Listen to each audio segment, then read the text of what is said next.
తెలంగాణ ప్రజలకు నమస్కారం.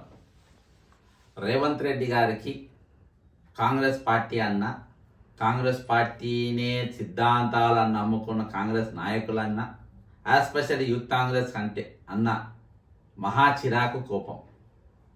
దాని పర్యావసనమే మరి మొన్న బీజేపీ కార్యాలయం మీదికి పోయినటువంటి యూత్ కాంగ్రెస్ నాయకులు, దాని తర్వాత బీజేపీ నాయకులు వీళ్ళు రాళ్లతో కొడితే వారు లాఠీలతోని వీళ్ళ గాంధీ భవన్ మీదకి వచ్చి వాళ్ళు పోస్టర్లు చింపి వాళ్ళు కూడా తిరిగి దాడి చేయడం, కర్రలతో కొట్టడం ఇది జరిగింది. ఏదేమైనప్పటికీ ఇది దురదృష్టకరమైన సంఘటన. వాళ్ళ నాయకురాలు ప్రియాంక గాంధీ గారిని వాళ్ళేమన్నారని చెప్పి దాని మీద ఏదేమైనప్పటికీ రీజన్స్ ఏమున్నా కానీ ఇది దురదృష్టం. కానీ ఈరోజు అత్యుత్సాహంతో రేవంత్ రెడ్డి గారి యూత్ కాంగ్రెస్ను పగబట్టి యూత్ కాంగ్రెస్ నాయకుల మీద కేసులు పెట్టించి, నేను ఇద్దరి మీద పెట్టాలి యాక్చువల్గా, ఎందుకంటే వీళ్ళు కట్టెలతో దాంతో కొట్టిండ్రు, రాళ్లతో కొట్టిండ్రు, గోడిగుడ్లతో కొట్టిండ్రు, వాళ్ళు కర్రలతో కొట్టిండ్రు, కాంగ్రెస్ రూలింగ్ గవర్నమెంట్ ఉన్న కాంగ్రెస్ పార్టీ బ్యానర్లు చింపిండ్రు, ఇవన్నీ జరిగినాయి. కానీ కాంగ్రెస్ పార్టీ అధికారంలో ఉన్న దగ్గర ముఖ్యమంత్రి గారు రేవంత్ రెడ్డి గారు యూత్ కాంగ్రెస్ను పగబట్టి హోం మంత్రిత్వ శాఖ ఆయన దగ్గర పెట్టుకొని ఒక్కొక్క పేర్లు తీసుకొని వాళ్ళను రాత్రి వాళ్ళ ఇళ్ల మీద లిఫ్ట్ చేసి మరీ కోర్టులో హాజరుపరిచి కోర్టులో జడ్జి మన రాత్రంతా హ్యాబిట్స్ పోలీస్ స్టేషన్లో పెట్టి, నా దగ్గర ఫోటోలు వీడియోలు అన్నీ ఉన్నాయి, అవన్నీ అన్ని సోషల్ మీడియాలో వైరల్ అయినాయి, నేను చెప్పాల్సిన అవసరం లేదు. కొత్త విషయాన్ని చెప్తామని. అసలు రేవంత్ రెడ్డి గారికి యూత్ కాంగ్రెస్ అంటే కోపం ఎందుకు? ఎందుకంటే యూత్ కాంగ్రెస్లో ఆయన పదవి కోసం బాగా ప్రయత్నం చేసి ఆయన ముఖ్యమంత్రి అయినా, పిసిసి అధ్యక్షుడైనా, కానీ యూత్ కాంగ్రెస్లో మాత్రం ఆయనకు పనిచేసే అవకాశం దొరకలేదు. ఇది చాలామందికి తెలియని విషయం ఏంటంటే 2002 సంవత్సరం అంటే వెంకట్రావు గారు స్టేట్ యూత్ కాంగ్రెస్ ప్రెసిడెంట్గా ఉన్నప్పుడు ప్రమాణం చేసి చెప్పాలి రేవంత్ రెడ్డి గారు. ఒకవేళ నేను చెప్పింది అబద్ధం అయితే నువ్వు వచ్చి ప్రమాణం చేసి చెప్పాలి, జడ్సన్ చెప్పింది అబద్ధం అని, తడి బట్టలతోని. వెంకట్రావు గారికి మరి ఈయన పోస్ట్ కోసమని ఈయన ఇంకొక నాయకుడు, ఈయన మిత్రుడు, ఆయన పేరు కూడా నాకు తెలుసు, ఒకవేళ కాంగ్రెస్ వాళ్ళు డిమాండ్ చేస్తే అది కూడా నేను తర్వాత చెప్తా.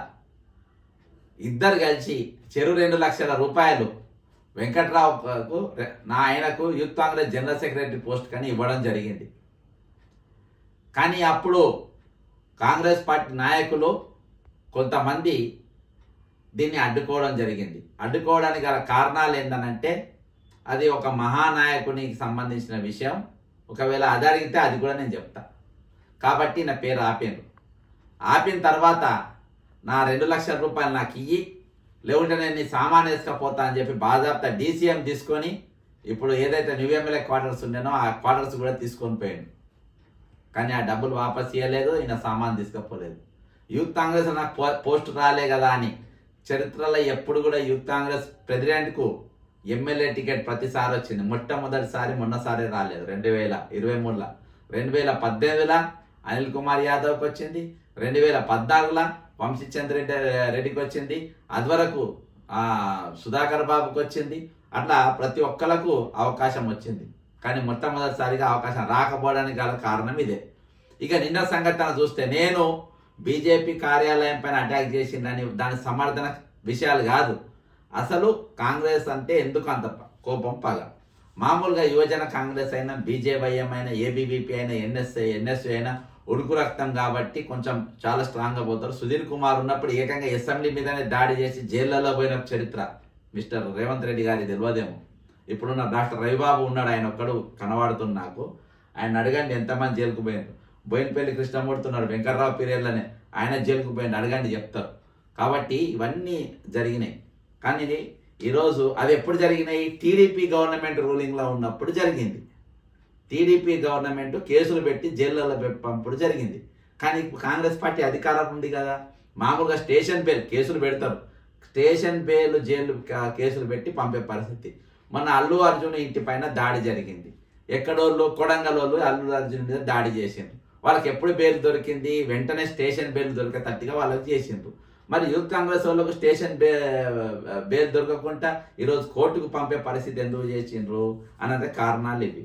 మొత్తానికి మొన్న దాడి చేసిన వాళ్ళ నలుగురు నిరుపేదలైన, అంటే ఎవరికి బ్యాక్గ్రౌండ్ లేదో నలుగురిని ఇంట్లోకి వెళ్ళి లిఫ్ట్ చేసిండ్రు. అలా మ్యాక్సిమం ఉన్నది ఎవరు వీళ్ళే మన మైనార్టీలు, పేద కుటుంబాలు. అందులో మహమ్మద్ ఫయాజ్, ఇది remand case report remand diary నా చేతిలో ఉన్నది. ఇందులో ఇది క్లోజప్లో చూపించారా, ఇది రిమాండ్ రిపోర్ట్ డైరీ. ఇది బోర్డు మీద ఎందుకు చేస్తాం, బోర్డు మీద ఇది ఒకటే ఉండాలని చెప్పేసి నా ఉద్దేశం. ఇది ఎఫ్ఐఆర్ నంబర్ 11/2005 హ్యాబిట్స్ police station. Date offence date 7 అంటే మొన్నటి దినాన 12 గంటలకు జరిగింది. ఇందులో Mohammed Fayaz son of Sheikh Mehboob Ali, age 32 సంవత్సరాలు. రెహమత్ అలీ, ఈయన A13 Rehmat Ali son of Munir Ahmed. A15 T Manjunath son of late T Narasimha, ఈయన యూత్ కాంగ్రెస్. మళ్ళా వీళ్ళు ఎవరెవరు ఎట్లా ఏ టైంకి పోయినారు. సయ్యద్ హాజీ అలీ సన్ ఆఫ్ అజ్మద్, ముగ్గురు మైనార్టీలు. వీళ్ళందరూ కూడా దొరికిన వాళ్ళు. ఇక స్టేట్ ప్రెసిడెంట్, అత్యధిక మెజార్టీతో గెలిచిన స్టేట్ ప్రెసిడెంట్ ఫరార్.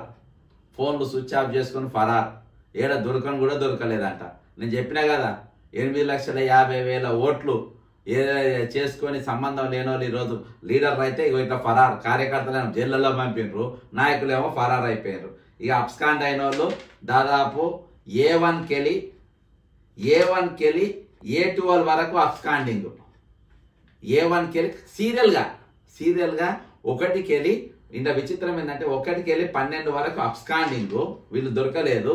కానీ 13, 14, 15, 16 మాత్రం పక్కాగా దొరికిండ్రు వీళ్ళు.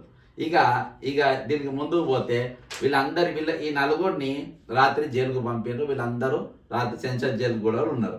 ఇక ఇవాళ బెయిల్ కాడికి వచ్చే వరకు కాంగ్రెస్ పార్టీ యువజన కాంగ్రెస్ వాళ్ళే మాకు మద్దతు తెలుపుకొని మా కోసం నిలబడి ఉందని చెప్తే వాళ్ళు పోయి నిలబడి మరి అక్కడ వాళ్ళకి ఇరిపించే ప్రయత్నం చేసింది. అయితే నిన్న జరిగిన డ్రామా ఏందనంటే హ్యాబిట్స్ పోలీసులు మొదటి కేసు పెట్టినప్పుడు అందరికి బెయిల్ దొరికినాయి. బెయిల్ దొరికిన తర్వాత ఇంకో కేసు ఉందని చెప్పేసి 5 నిమిషాలు, అంటే అడ్వకేట్లు ఎక్కడికెక్కడ వెళ్ళిపోయిన తర్వాత వాళ్ళు ఇంకో కేసు ఛార్జ్ షీట్ ముందు పెట్టింది. అప్పటికక్కడ అడ్వకేట్లు ఎవరు లేరు. ఎవరో మామూలు అడ్వకేట్ ఉండే, ఆయన వాదించే పరిస్థితి లేకుండే వెంటనే జడ్జి గారు ఈ నలుగురిని రిమాండ్ పంపించేయని రాసి, అంటే లాస్ట్ అంత కసేందుకు లాస్ట్ 2 నిమిషాల మూమెంట్లా వాళ్ళు ఇంకో ఛార్జ్ షీట్ పెట్టేసి వీళ్ళని జైలుకు పంపాల్సిన అవసరం ఏమున్నది, ఖచ్చితంగా వీళ్ళకి. ఇక ఈ 12 మందికి వీళ్ళకు ఇల్లున్నాయి, వీళ్ళకు ఈ 16 మందికి ఈ జైల్లో ఆల్రెడీ ఉన్న నలుగురికి వీళ్ళకి ఎవరికి బెయిల్ దొరకద్దని చెప్పి పగడబందీగా ఏర్పాటు చేశాను.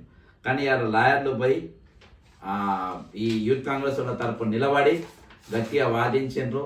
ఇవన్నీ కూడా 41 సిఆర్పిసి ఇవ్వకుండా ఏ విధంగా అరెస్ట్ చేస్తారు, ఈ విధంగా అసలు అరెస్ట్ చేయరు. అసలు హోంమంత్రిగా బాధ్యతలు పెట్టుకున్న రేవంత్ రెడ్డికి మినిమం జ్ఞానం లేదు. ఈరోజు 41 సిఆర్పిసి సర్వ్ చేయకుండా నువ్వు ఏ విధంగా అరెస్ట్ చేయించినావు, ఏ విధంగా వీళ్ళని జైలుకు పంపినావు, ఏ విధంగా మళ్ళా నువ్వు ఇంకో ఛార్జ్ షీట్ లాస్ట్ మూమెంట్లో వేసి వీళ్ళని జైల్లోకి పంపే ప్రయత్నం చేసిండ్రు అనేది ఇవన్నీ చూస్తే అసలు హోంమంత్రిగా నువ్వు అర్హునివా?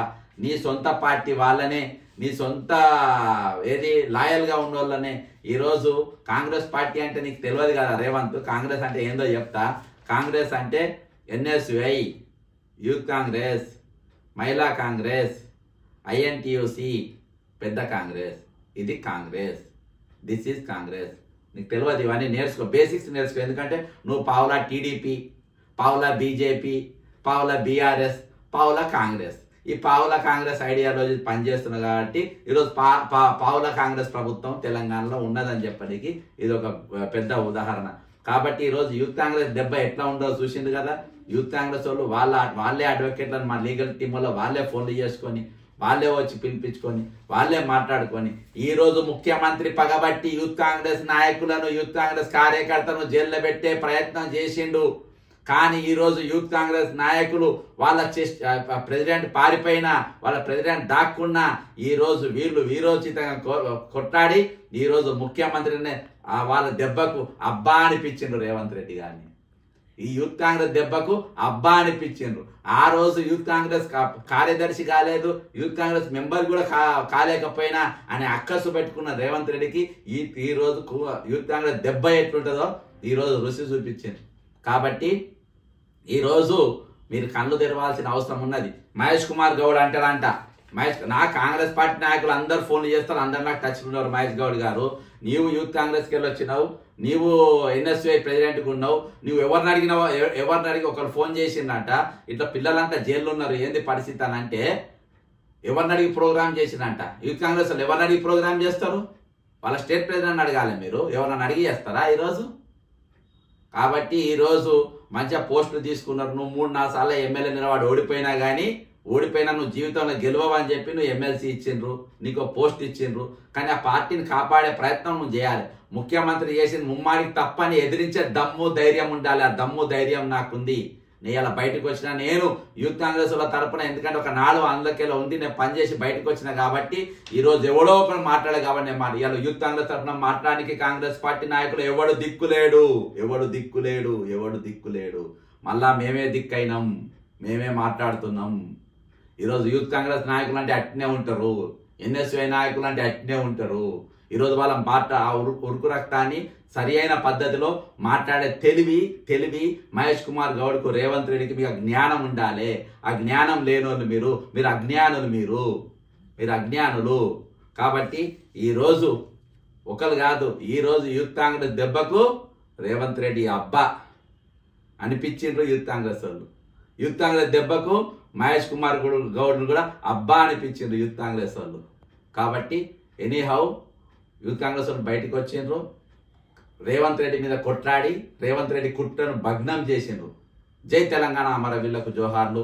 బడుగు బలహీన వర్గాలతో మేము నిలబడతాం, దోపిడీ గురయ్యే వర్గాల తరఫున పోరాడతాం. అది బీజేపీ వాళ్ళే కానీ, ఎంఐఎం వాళ్ళు కానీ, కాంగ్రెస్ వాళ్ళే కానీ, సిపిఐ వాళ్ళు కానీ, సిపిఎం వాళ్ళు కానీ, ఏ పార్టీ వాళ్ళే సరే దోపిడీకి గురై అవుతున్న ఏ వర్గంతో అయినా మేము నిలబడతాం. అమరవీరులకు జోహార్లు.